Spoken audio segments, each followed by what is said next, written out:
Aloha, namaste. This is Alexis Cox with Radha Home Yoga, and I'm here to give you your new moon update for this coming Monday, October 8th.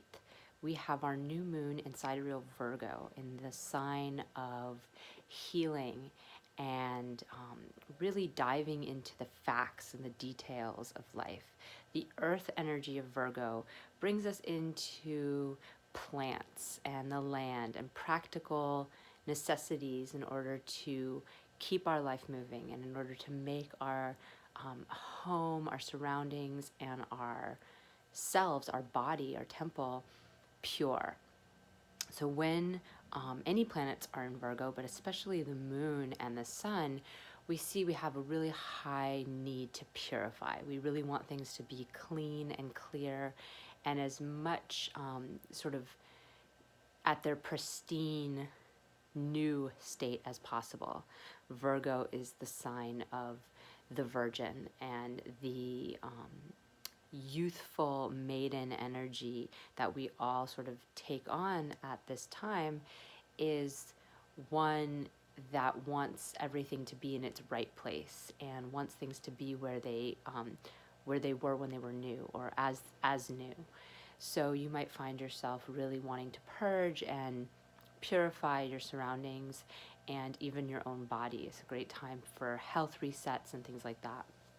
It's also a really good time for implementing healing practices, specifically ones that are plant-based or alternative therapies, not necessarily Western medical practices, but more things in Ayurveda or traditional Chinese medicine or Western herbalism, aromatherapy. These kind of practices can be really supported. Massage therapy and things like this. Anything that sort of gets your body back into that healed state and feeling new again. So any kind of health ailments you've been dealing with, any kind of psychological or mental backups you've had, and we've had quite a summer, there's been a lot going on, so perhaps even while all the tumult and chaos was going on throughout the summer, you weren't really able to kind of tune into what was not right within your body or your mind.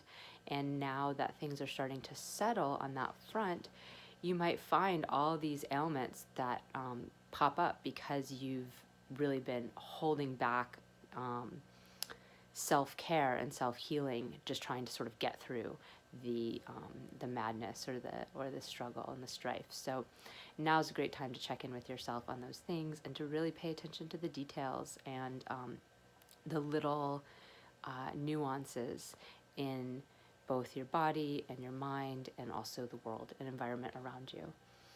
Virgo is a really good time to get in touch with your work ethic and where you're present with life's details.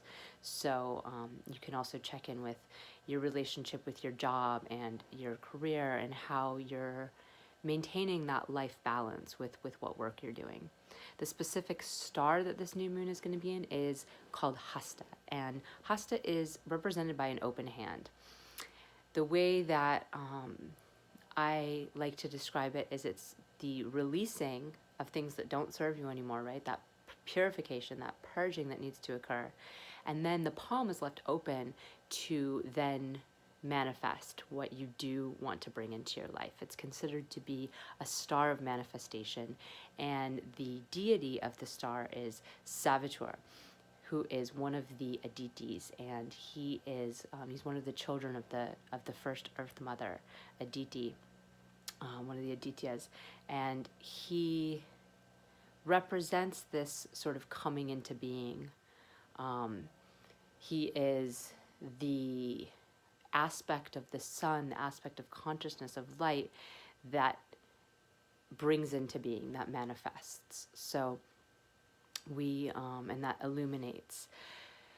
So this is a beautiful time to really see what it is you need to let go of, so that there's that space to put something new in, and also to call out and to set intention for what you want to bring into your life. This new moon is especially auspicious because in the Hindu calendar, it starts what's called Navaratri. This is the 9 nights of the goddess mother. the epic tale of Durga, the warrior goddess who comes in and fights, slays the demon Durga Masura. She brings in her army of Shakti, her army of feminine aspects of herself, and is able to overcome the darkness. This is a tale and a celebration that takes place in India. It actually takes place in the spring as well, but this is the big Navaratri, the primary one, and it's in the fall every year at this sort of harvest time. And it, it's a celebration of all that we've planted, all that we've sowed, and all that we have to harvest. And it's also a celebration of that which we're letting go of, that fall energy that we're releasing things, that some things are dying, some things are not going to move on with us. And so we reap the harvest of what we've done, and then we also sort of let things die that need to die. And my favorite part at the end of the story is how she sort of brings in the demon back into her being. She sort of breathes back in his energy, because even those really negative things that we sort of don't want in our lives, or we don't want in the world around us, that we reject, even that this goddess mother brings back into her being, because it's all a part of her, even the dark, even the ugly, even the demon. And I'll be doing an intention setting ceremony on the 9th for the beginning of Navaratri, to help people set into motion 9 days of practice for themselves, of just tuning in and really working with acknowledging what it is they are needing to let go of and bring into their life. So if that interests you, then stay tuned. At the end of this, I'll let you know more about that. The other big shift that we're going to have astrologically in this cycle is that Venus has started her retrograde cycle, and that has actually just happened only a couple hours ago from when I'm filming this. So on today, the 5th of October, we see Venus starting a cycle that's going to last about 41 days. So this is a time when we're needing to reflect on our relationships with others and on how we relate to others. And since she's in her own sign of Libra, there's a lot of wisdom to be had here. There's a lot of intelligence we have with the Venus energy right now. We might be naturally compromising with people a little bit more than maybe we were earlier in the summer. And we might be more interested in everybody winning, more interested in seeing the different sides of something. And as she goes into this retrograde cycle, some of that intelligence is going to be beneath the surface. So we're going to need to start sort of going within and evaluating not just the ways that we need to see fairness in the world outside, but the ways we need to personally embody that. And this is going to be really supported in the months to come, because Jupiter has been in Libra for the last year and has been really focusing our ideals and our beliefs in this arena of fairness and in this arena of equality and male-female relations.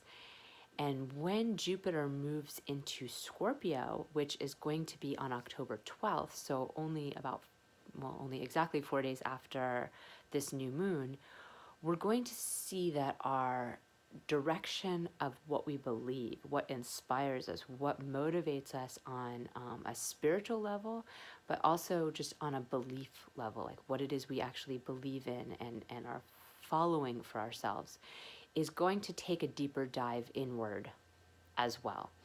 Instead of just focusing on all the social justice that needs to take place in the world around us, we're going to start seeing the ways in which we ourselves do not embody that which we idealize outside of ourselves. So maybe we want to see certain things implemented outside of us, and we've been blaming and pointing the finger, or we've been seeing ways that structures need to change. And of course, these structures do need to change.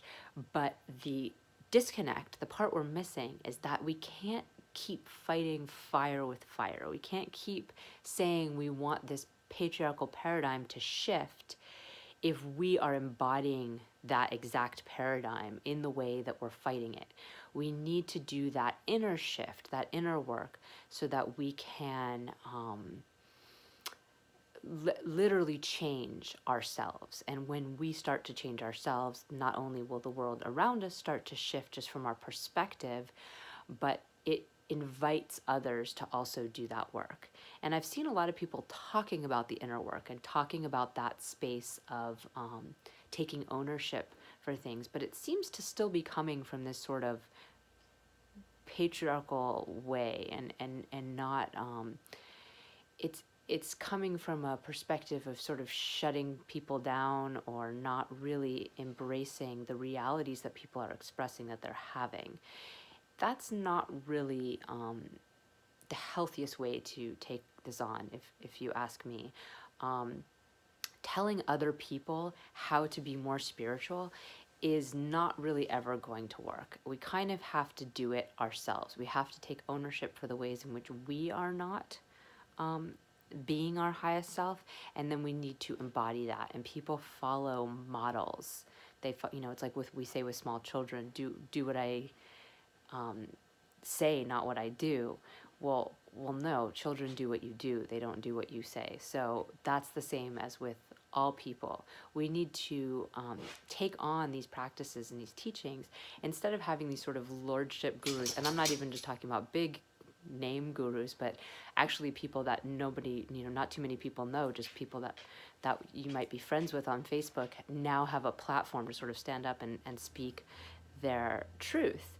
And that's beautiful because it allows a lot of different people to speak their truth, but it also allows a lot of people who haven't really done too much study and haven't really too much experience in their own self-realization, sort of preaching to the public.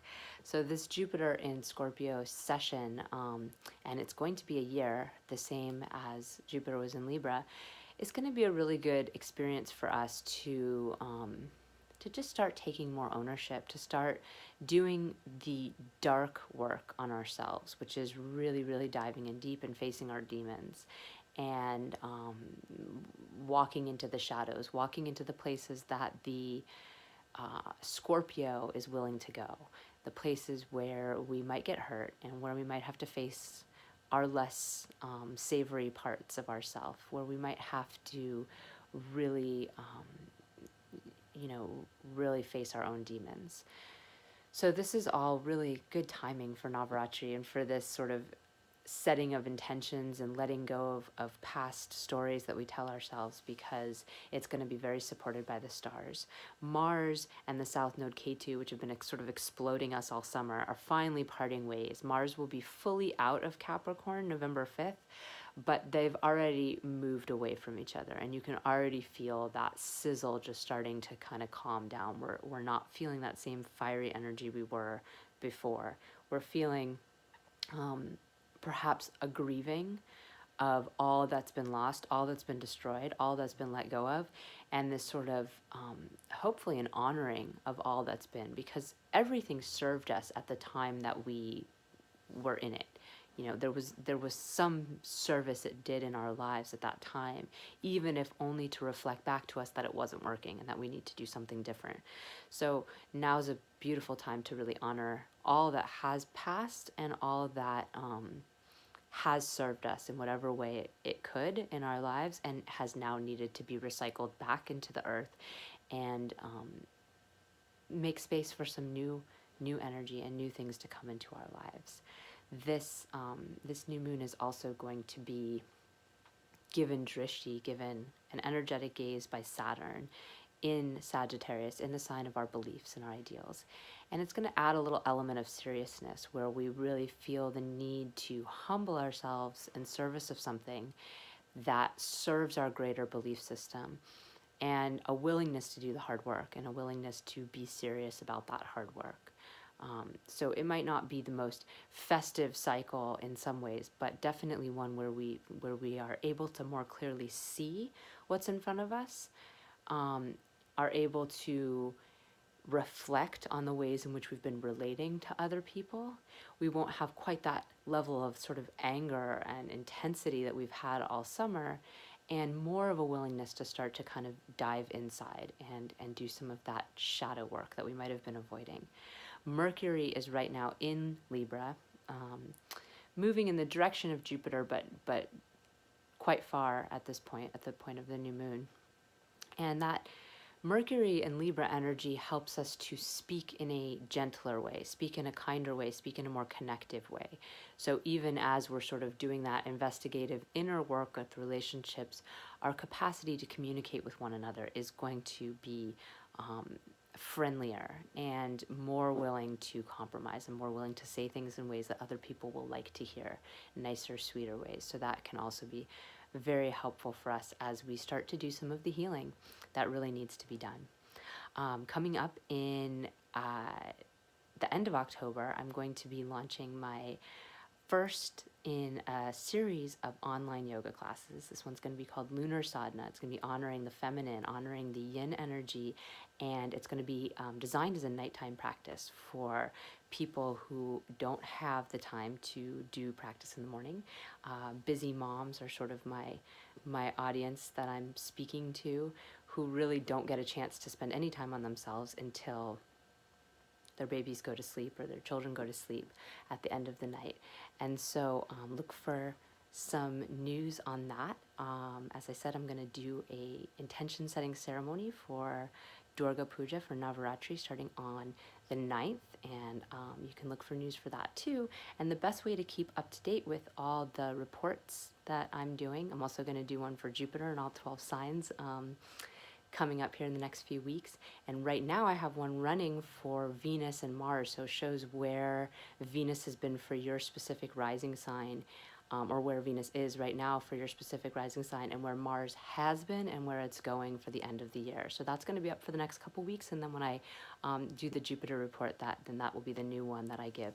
So if you want to sign up, right now, the website I'm still using is www.alexiscoxyoga.com. You can click on this link for beneath the video on the website and sign up for my newsletter, and you will receive your Venus and Mars report right away.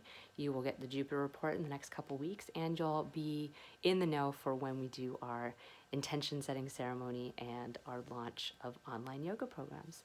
So hopefully you are doing well, and you can like or share or comment if you like as well. Namaste.